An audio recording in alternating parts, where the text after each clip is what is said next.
Hi friends!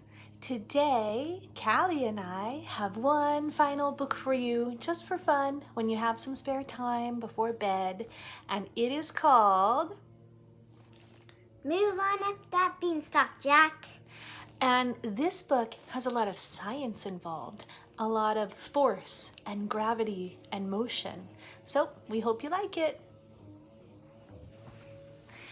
Move on up that beanstalk, Jack. This is the fairy tale physics of force and motion. It's written by Thomas Kingsley Troop, illustrated by Jomique Tejido. Here's our title page. Move on up that beanstalk, Jack.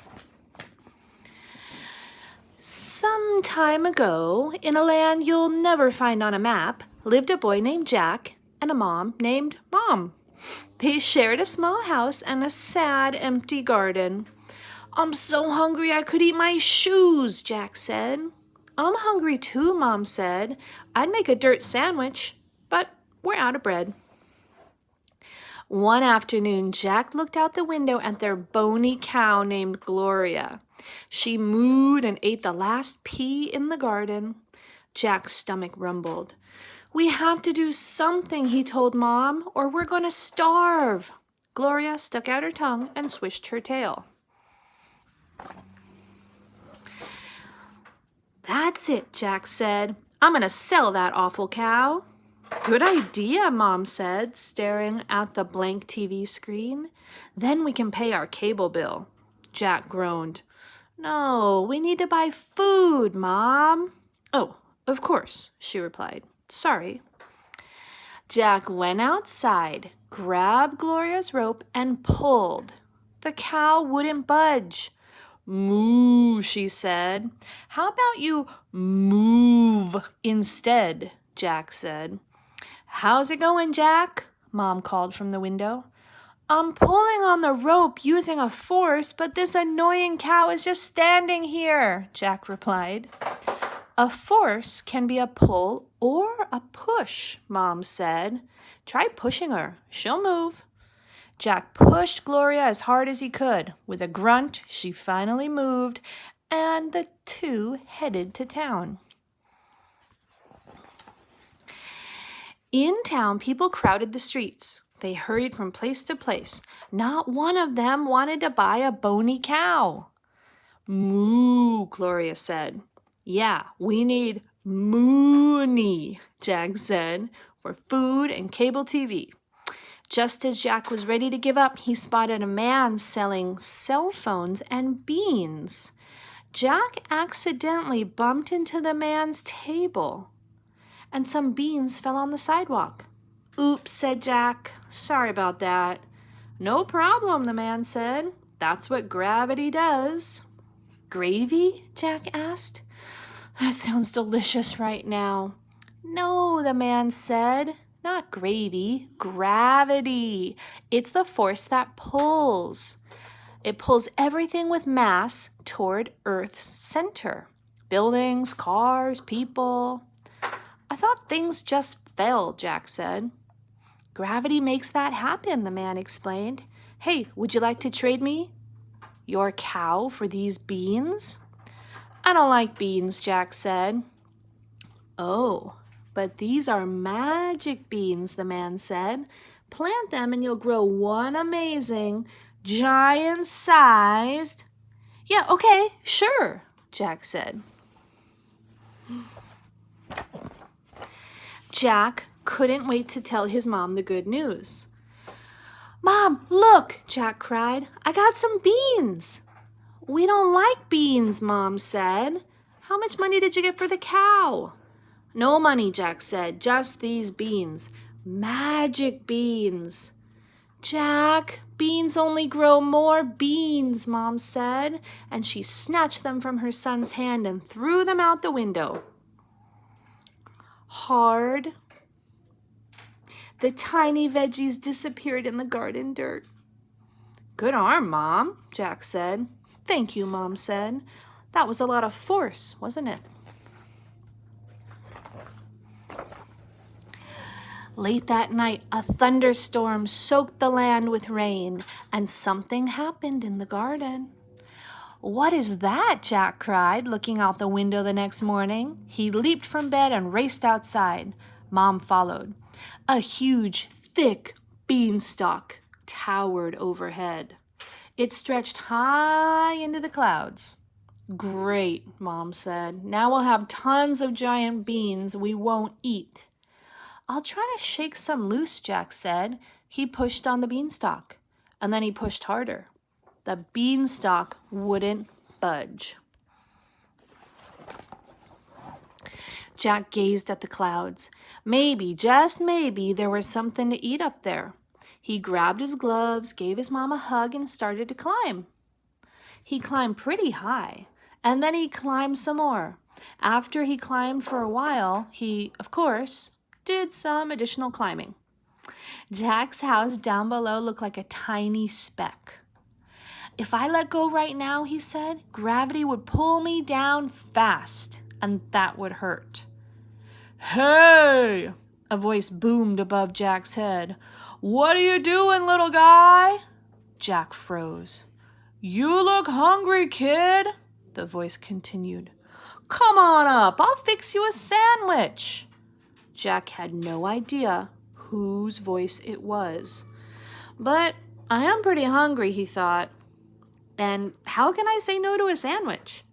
So with a loudly growling stomach, Jack climbed to the top of the beanstalk. Everything above the clouds was big, really big, especially the man sitting beside the beanstalk.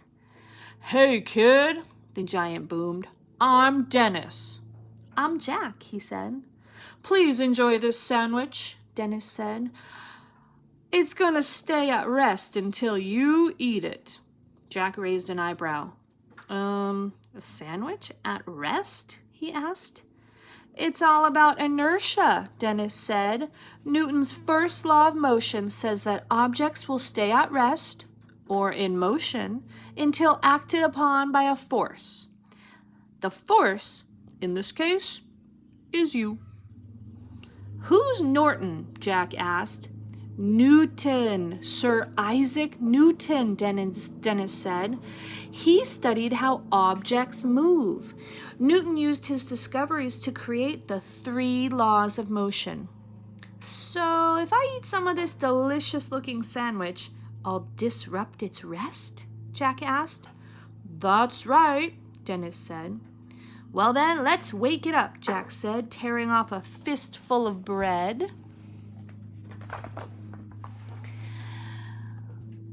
In surprisingly little time, Jack ate a big chunk of the sandwich. "So, Dennis," he asked, "are you a chef?" "No," the giant said. "I'm studying to be a science teacher. I like figuring out how stuff works." Jack pointed at the beanstalk. "That thing grew overnight from 4 magic beans," he said. "It's impossible to move. I tried." "That's Newton's second law of motion," Dennis said. He showed Jack a page from the physics book in his lap. "An object's speed can change based on its mass and the forces acting upon it." "The beanstalk didn't move at all when I pushed on it," Jack said. "Right. That's because the beanstalk has a much greater mass compared to you, little guy," Dennis said. "The more mass an object has, the more force is needed to move it. Now, if I tried..." Dennis reached over and gave the huge beanstalk a tap. It wobbled. "I want to show you something," Dennis continued. The giant scooped up Jack and ran down the street. Inside Dennis's apartment, Jack saw lots of science books, a caged hen, and a large golden harp. "Are you a musician too?" Jack asked. "No," Dennis said, strumming the strings with his fingers. "The harp is my sister's." The harp made a loud, beautiful noise. "Cool," Jack said. "That is Newton's third law of motion," Dennis said. For every action, there is an equal and opposite reaction. I get it, Jack said. You strummed the strings and they vibrated and made noise. Yes, Dennis said. Now you try. Jack pulled one of the harp strings as hard as he could. It made a faint hum. Big strum, big sound. Little strum, little sound, Jack said. Dennis's stomach rumbled and made the kitchen table shake. You know, Jack said with a smile, it's been a long time since I had a... You know, Jack, he said with a smile, it's been a long time since I had a human for lunch. What do you mean? Asked Jack. I mean, it's been a long time since I had company over for lunch. It's nice, the giant explained, his stomach rumbling again. Oh, Jack said, so how about a sandwich? I'd love an omelet, Dennis said, but my hen lays only golden eggs now. Sadly, you can't cook those. Dennis picked up an egg and tossed it, thunk, in a basket nearby filled with other golden eggs. Jack didn't like the way Dennis was looking at him. If the giant's stomach growled once more, Jack needed to get out of the apartment fast. Yeah, Jack said, I hear ya. Golden eggs aren't helpful when you're hungry. Right, Dennis said. I like omelets with mushrooms and Colby Jack cheese. Jack, cheese, Jack exclaimed. That's it. I have to go. Quick as a flash, Jack jumped off the kitchen table and ran to the door.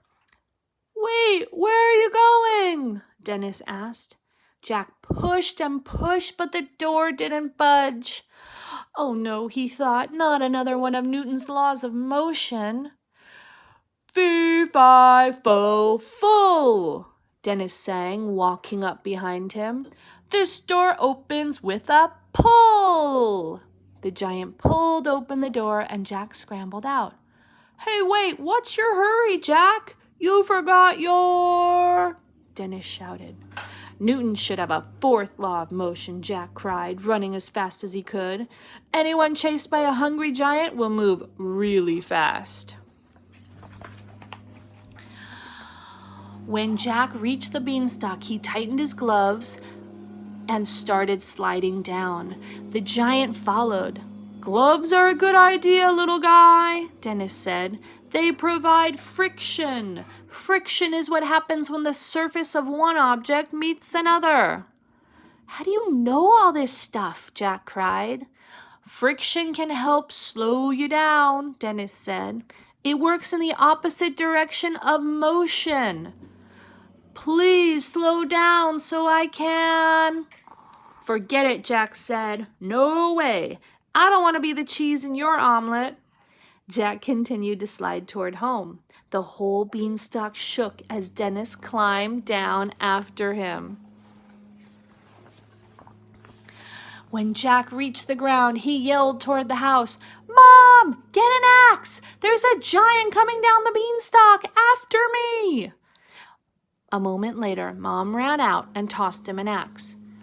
Wait, Jack! Dennis shouted from above. Jack started to chop. He chopped a lot.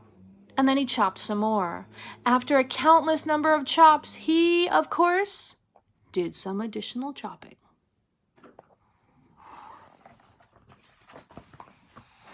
The beanstalk tipped, then toppled over. Dennis landed. Boom! Nearby houses collapsed.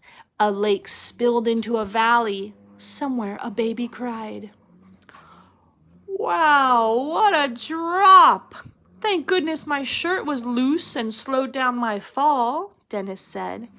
It created a drag which acted in the opposite direction of motion, kind of like a parachute. Jack sighed. Yes, thank goodness, he said. Well, go ahead and eat me. Get it over with. You wanted to eat me, right? That's why you were chasing me? No, Dennis said. You dropped your wallet at my apartment. Here. Jack sheepishly took the wallet from the giant's hand. Oh, he said in a very, very small voice. Dennis smiled and asked, "What's for lunch, little guy?" And so, stuck with a giant mouth to feed, Jack and Mom lived hungrily ever after. However, they did learn a lot about science. And at the back of the book here, we have the glossary of important words, all these great science words that were in the story. We've got some great questions. Here are some questions to think about. A force is a push or a pull. Give at least 3 examples from this story of a force in action. You can tell your parents. Number 2, explain Newton's first law of motion using an object from your backpack.